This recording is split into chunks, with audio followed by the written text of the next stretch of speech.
So you were in New York from '99 to 2004, 91. working on telewash. Yes. Right, telewash number 1, telewash number 2, telewash number 3, which were a series of cases that were part of a FBI/DEA/NYPD Telewash, we used major to call case that the initiative called Telewash, Operation son of Reciprocity. Telewash, and grandson of Telewash. I said, these guys, those cases all dealt with the Mexican mob. And that's what Mafia, which dealt with all of the drug dealers from there.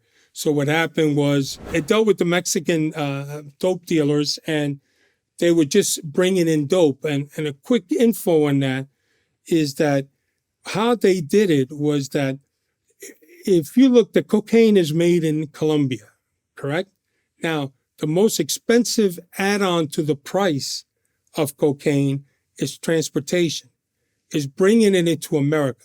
And there are multiple ways of bringing it in. People swallow it. People bring it in disguised in all kinds of equipment and foods. It's been diluted to liquid that's brought back into heroin or coke. So what happened was the Mexicans owned all the border towns, and they had connections all at the ports. So they offered the Colombians and said, we will transport your dope, but we don't want any money. We want product instead. So the Colombians were happy because a kilo to them cost them a couple of thousand. So these guys would say, bring in a load of 1,000 keys. We want 500. We'll bring it into wherever you want. And those kilos into the Mexican went into communities like Chicago and New York when we started working telewash. And you would see this abundance of coke and heroin, when in the past, the Mexicans dealt in black tar, which looks like tar, and that was their heroin. But now they were doing powder.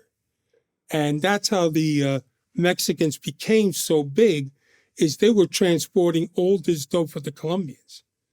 And as a result, they were also creating their own empire, so to speak, in dealing in coke and heroin. Right. A large part of everything that you were involved in centered around the cleaning of the money of these different criminal organizations and individuals, so forth. Can you describe the money laundering process? Well, one of them is like we did in BT Express, which was converting into $100 bills. And what they would do then, of course, you would send products over there like televisions. You open up the back, you load it up with $100 stacks, which usually come in, 10,000 to stack. And they would fill it in. Other ways is we told them we had a banker in our pocket who would create a bank or an LLC and ship it to their country, and we could do that. They were, however, skeptical of that because that was too sophisticated, that if we send money to a bank there, they're going to have to eventually take the money out right away and then close that account and open up another one. So there was a lot of work on their part.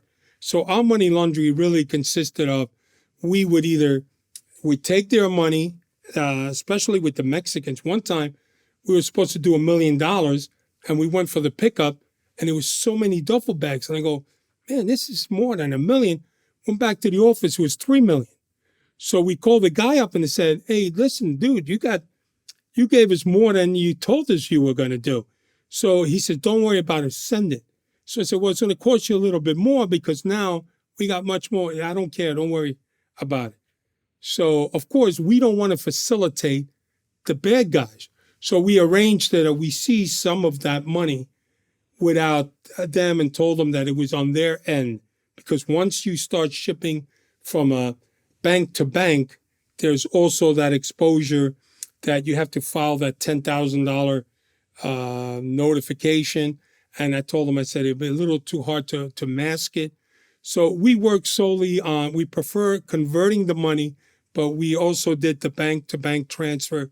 But it was not very popular to the Colombians because it also left a paper trail. And I told them it left a paper trail for me too. because of that. So a lot of times too, they take the money and they ship it out.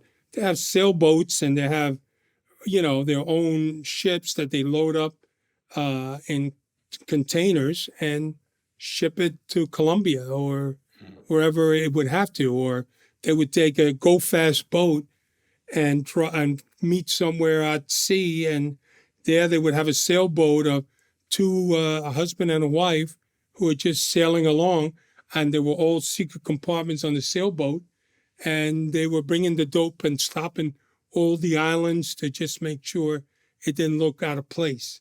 So every day there is money, there is dope money coming out, and there is dope coming in.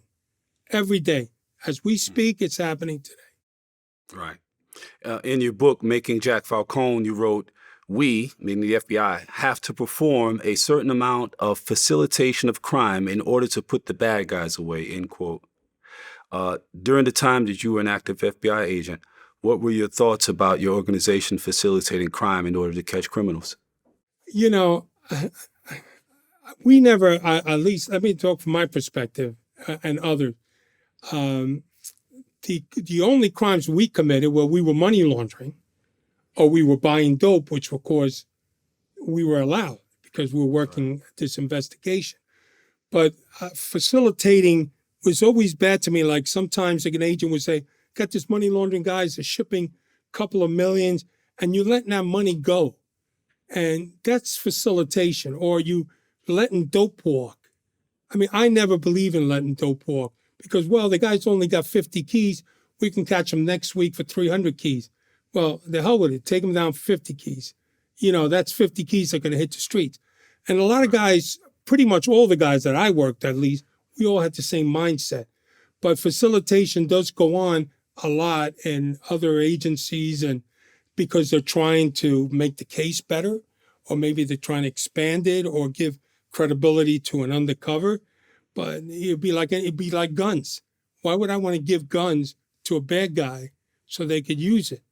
So unless I, disabled that gun, or if I'm going to do dope, I'll give you fake dope, but not the real dope, because otherwise you're going to pollute that. So we never did it in our squad because we all were in the same mindset. We just wanted to try to stop the drug flow.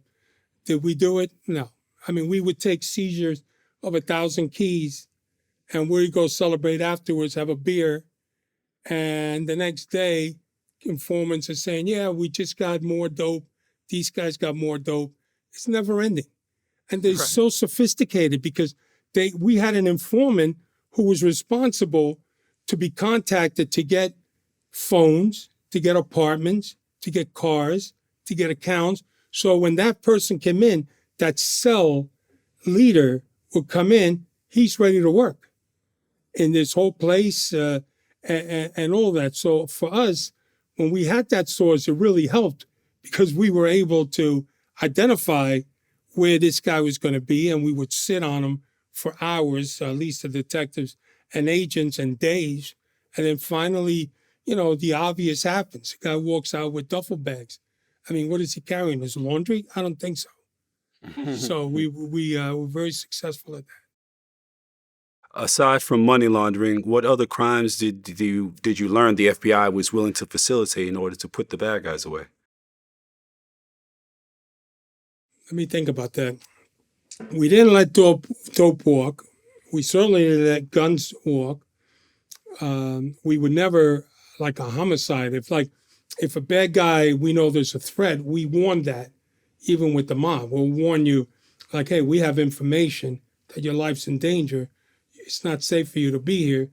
We definitely would say that. I mean, that's just routinely. We do that to the mob guys, and usually the mob guys respond is, yeah, don't let the door hit you on the way out. Like, they don't care.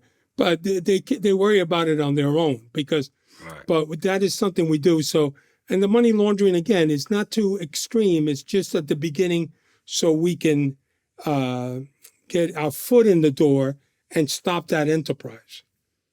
And that's about the only ones. Murder, never. We would never have a guy come in and say, I whacked this guy. No, I mean, he's, They're getting locked up. yeah, he's getting locked up.